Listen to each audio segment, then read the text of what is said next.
మహాభారతం మహాభారతం మహాభారతం.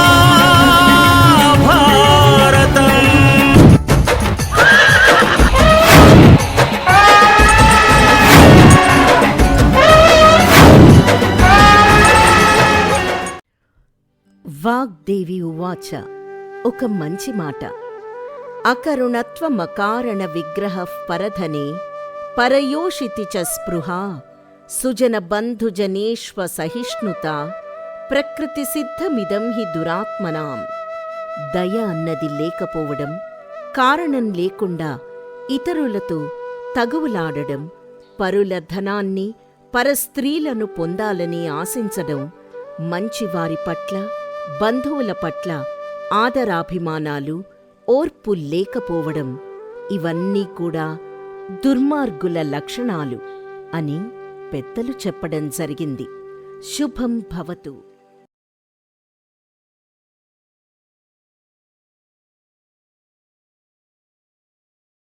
ఎంతటి అవమానాలకు గురిచేసిన ఏనాడు కోపించని పెదబావ, అజాత శత్రువు, ధర్మమూర్తి అయిన యుధిష్ఠరుడి ఆగ్రహం కట్టలు తెంచుకున్న నాడు గ్రహాలు తలక్రిందులు కాక తప్పదు.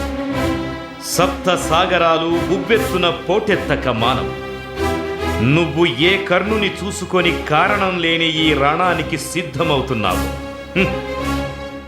ఆ కర్ణులు 10,000 మందైన యుధిష్ఠిరుడి కోపాగ్నికి శలభాల వలె మాడిపోక తప్పదు. గోపాల వాచాల. ఆయుష్మాన్ భవ. సుయోధన, రాయబారిని, అందున పరంధాముణ్ణి నిందించడం వంశక్షయానికి దారితీస్తుంది. మధుసూదన, మనుమలు చేసిన తప్పుకి పెద్దవాణ్ణి నేను క్షమాపణ వేడుకుంటున్నాను. నన్ను మన్నించి. కురుకుల పితామహ, నీవు దీవించతగిన వాడవే కాని నమస్కరించతగిన వాడవు కాదు. అది కురుకులానికి కీడు తెచ్చిపెడుతుంది. నన్ను దైవ సమానుడిగా భావించిన పెద్దలను, పూజ్యులను నేను గౌరవించినప్పుడే 10 మంది అనుసరిస్తారు, ధర్మం వర్ధిల్లుతుంది. రారాజా, రోష కషాయాలతో నీ మనసు నిండి ఉంది. నీవు తొందరపడిన నేను తొందరపడను. ఈ రాత్రికి నువ్వు, నీ శత సోదరులు, నీ వాలభ్యము పట్టు కర్ణుడును, నీదు మిక్కిలి నీకు అయిన వాడైన శకుని బాబాయితో కలిసి బాగా ఆలోచించు. నీ నిర్ణయాన్ని రేపు వింటాను.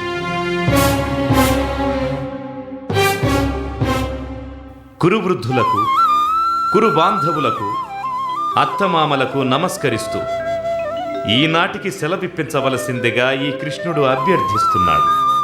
విదురా, ప్రభు, యదుసింహుడికి తగిన విడిది ఏర్పాటు చేయండి. ఆజ్ఞానువర్తిని.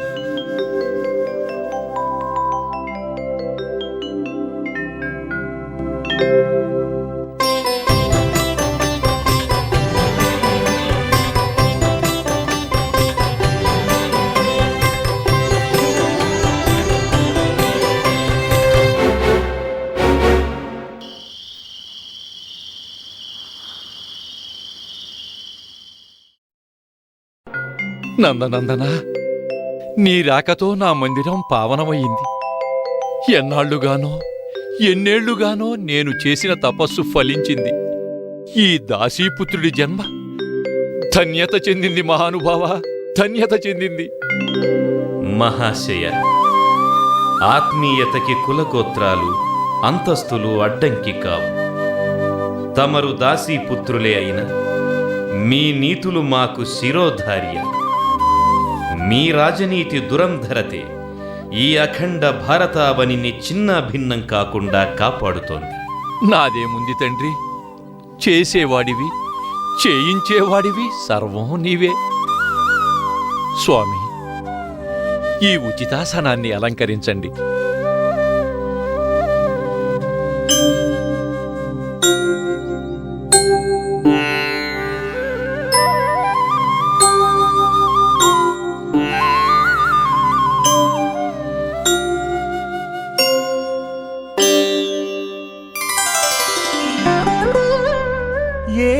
చరణాబ్జములు కొలిచి అబ్జనాభుడు తరించెనో ఏ పద పల్లవముల పూజించి దేవేంద్రాదులు ధన్యతనొందిరో ఏ అంఘ్రియుగ్మము ఎల్లలోకాలకు దివ్యయై భాసిల్లినదో ఆ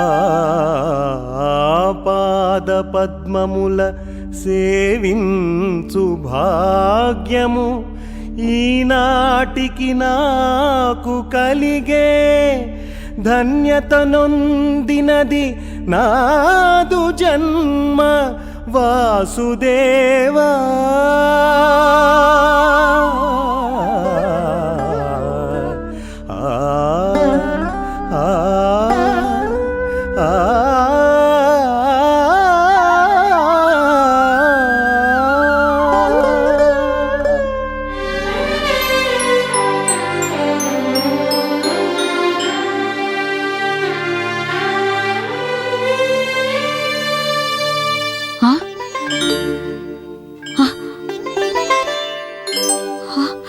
అపరాధం విదురా, అపరాధం.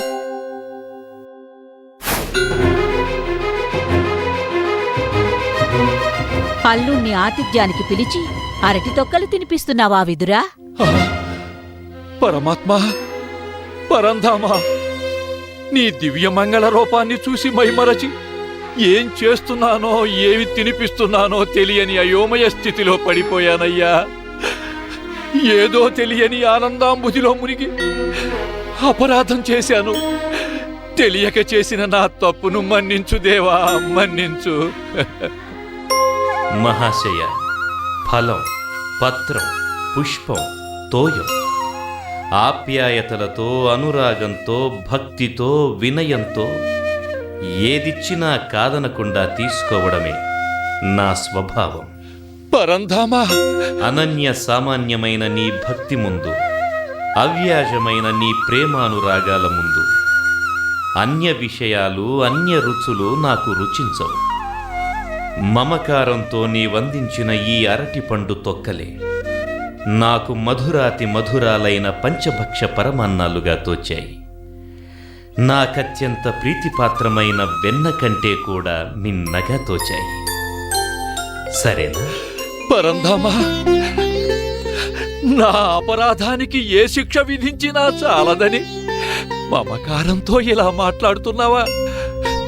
లేదు, నా పాపానికి ప్రాయశ్చిత్తం లేదు. నేను చేసిన అపరాధానికి నిష్కృతి లేదు. మామ అల్లుళ్ల మధ్య కన్నీటికి తావులేదు. అత్త, కుశలమా? ధర్మపరుడైన విదురుడి అండలో తలదాచుకుంటున్నాను. నా కుశలానికి లోటేముంటుంది కృష్ణయ్యా? అయిన వాడివి అడిగావు కనుక చెప్పుకుంటున్నాను. అంతటి మహారాజు కడుపున పుట్టిన నా బిడ్డలు కారడవుల పాలు కావలసి వచ్చింది. కురువంశ తిలకుడు, పెద్దవాడైన ధర్మజుడు హస్తిన సింహాసనాన్ని అధిరోహించి నేల 4 చెరుగులా ధర్మాన్ని ప్రతిష్ఠించి పాండు మహారాజుల యశస్సును ద్విగుణీకృతం చేస్తాడని కలలు కన్నాను.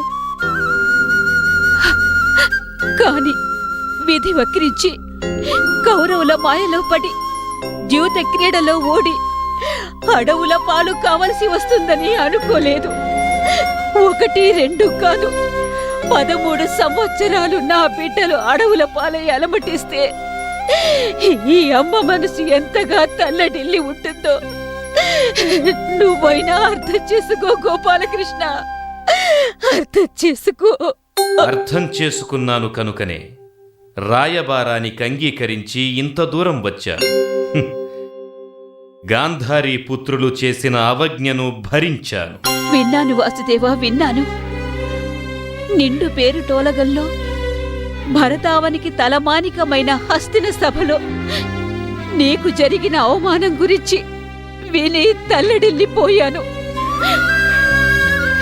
పూజనీయుడైన పరమాత్మకు మా కారణంగా కదా ఇన్ని అవమానాలు కలిగాయని వాపోయాను. కాని ఆడదాన్ని, అబలను ఏం చెయ్యను చెప్పు. అమ్మా వదినా, శాంతించు. శాంతమే నీకు నీ పుత్రులకు జయాన్ని విజయాన్ని తెచ్చిపెడుతుంది తల్లి. అవునత్త, చినమామ చెప్పింది నిజం. కురువంశానికి కోడలివైన నాటి నుంచి నేటి వరకు ఓర్చుకున్నావు. నీ తండ్రి దేవమీఢుడు నీకు పృథ అని పేరు పెట్టినందుకు పృథ్వీ అంతటి క్షమాగుణాన్ని చూపించావు. నీ క్షమాగుణమే నీ బిడ్డలను ఇన్ని ఆపదల నుండి గట్టెక్కేలా చేసింది. ఆ క్షమాగుణమే అచిరకాలంలోనే నీ కొడుకులు హస్తిన సార్వభౌములయ్యేలా చేస్తుంది. ఇది నిజం, ఇదే నిజం.